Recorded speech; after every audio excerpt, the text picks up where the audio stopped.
Quando a gente fala nas missões jesuíticas, é um senso comum das pessoas de enxergá-las como unidades autossuficientes, né, que no seu auge não enfrentavam grandes problemas econômicos e que isso se devia a um sistema de cooperação.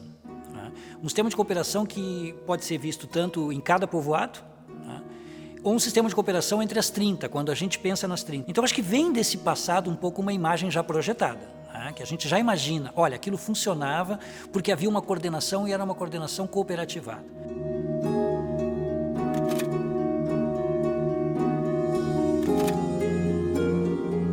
Se instalou a primeira redução aqui no Rio Grande do Sul. E assim eles perduraram até quando se suprimiu a companhia. Por pressão das casas reais de Portugal, de Espanha e da França, fizeram pressão junto ao Papa para que suprimisse a companhia. Tudo isso desapareceu de uma hora para outra com a expulsão dos jesuítas.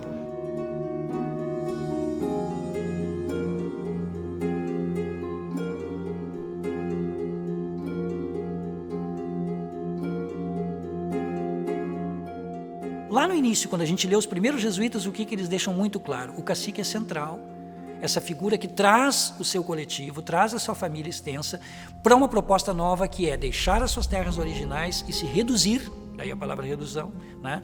A redução num espaço agora controlado.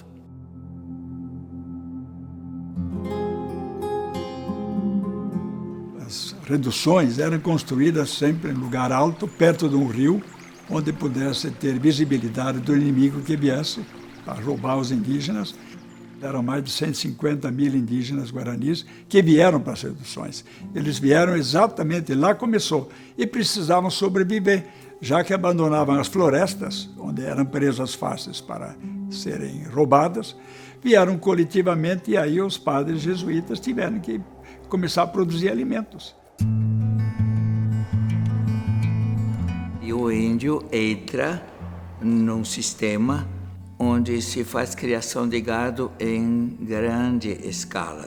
Os jesuítas criaram, então, plantações coletivas e continuaram a usar o índio dentro daquele mesmo espaço onde eles tinham morado anteriormente.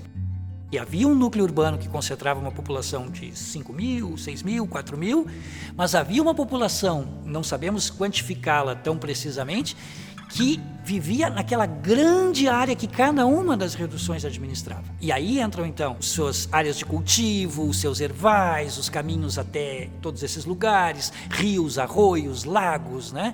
Tratava-se, na verdade, de um sistema muito mais amplo. As reduções jesuíticas alimentavam 150 mil pessoas, trabalhavam coletivamente em duas formas de produção agropecuária, pelo Abambaé e pelo Tupambaé. A produção Tupambaé era coletiva, que era tudo repartido entre todos. E o Abambaé era uma pequena produção que também existia do cacique, que não se amoldava especificamente ao grupo coletivo. A redução trabalha com grupos organizados que são os caciques. E esse, se a gente quiser pensar num trabalho de cooperativo, são os caciques que estruturam esse trabalho cooperativo.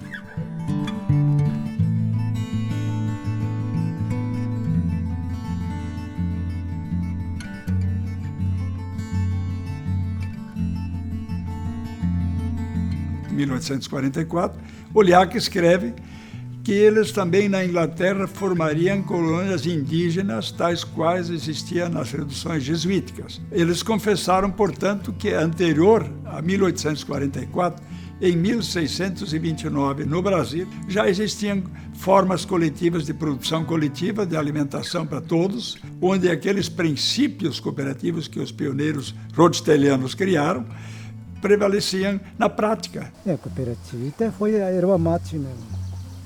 A erva mate, naquela época tem muito gado, e daí a pele levava já lá para o Buenos Aires ou no Paraguai para fabricar um sapato.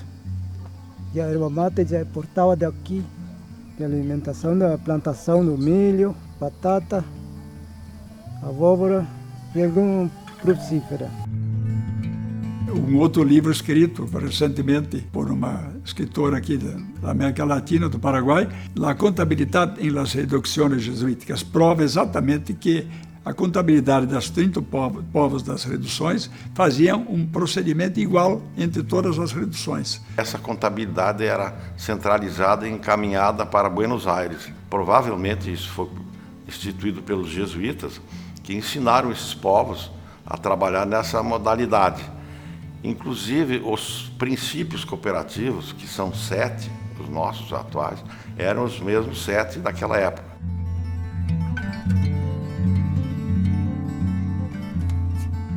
Se a gente olha para os jesuítas em toda a América, a gente vê que aqui, nessa região específica, que hoje compreende Rio Grande do Sul, Paraguai, Argentina e parte do Uruguai, do ponto de vista da Companhia de Jesus, foi um êxito.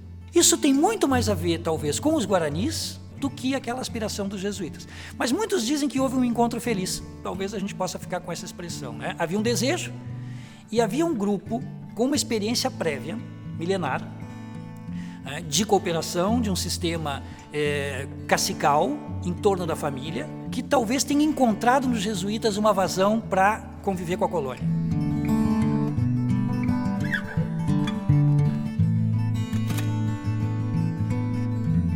A cultura que se desenvolveu aqui, unindo tecnologias e pensamentos ocidentais, com o modo de ser guarani, também com a sua peculiar cultura, e nessa mescla surgiu uma sociedade que serve de exemplo para nós. Uma sociedade onde se produzia cooperativamente. Aqui posso mencionar as oficinas, especialmente as oficinas de artes, que elas eram grandes centros econômicos também, porque eles produziam para as reduções e também vendiam para as cidades coloniais espanholas. Numa oficina, por exemplo, para realizar uma obra de arte, ela era feita em conjunto. Então essas esculturas elas não são assinadas, até porque era feita por várias mãos. Então existia uma integração em tudo, tanto na parte econômica quanto na parte da arte.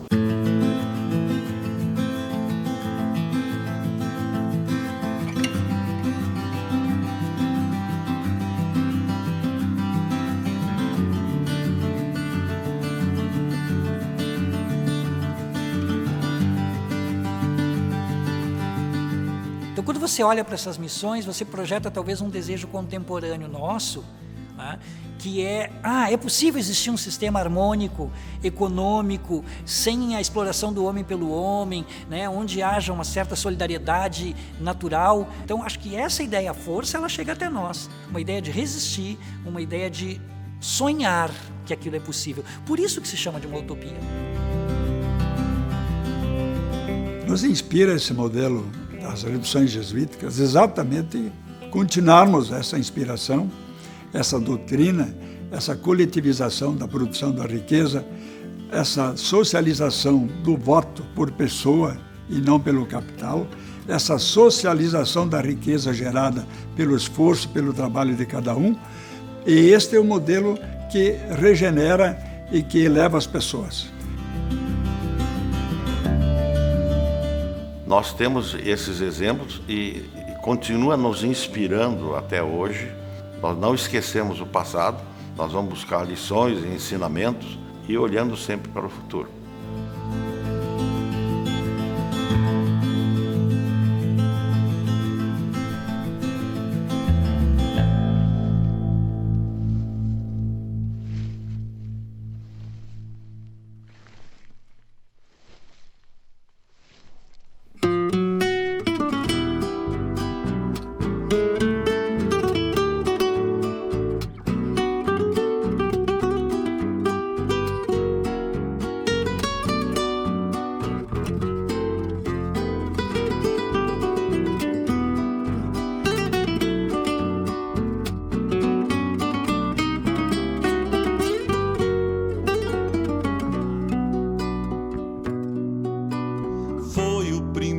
Batismo, benzendo os calos da mão.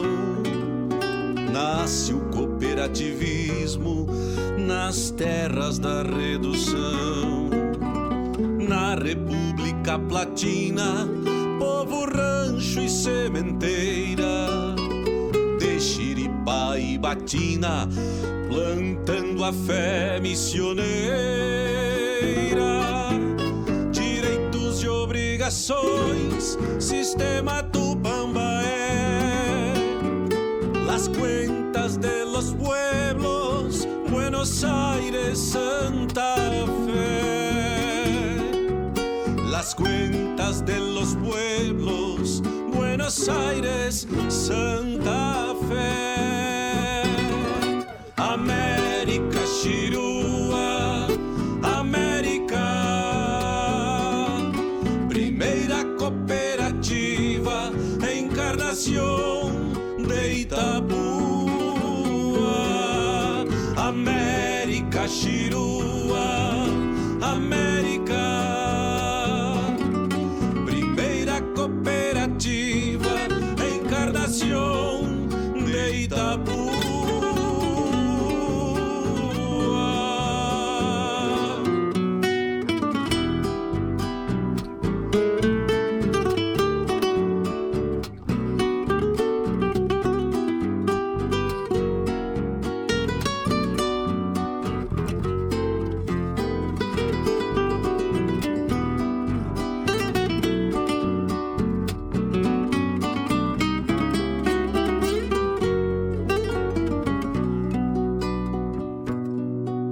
Estâncias com seus vinhedos se quarteando um a um, e as quintas com arvoredos, tudo pelo bem comum.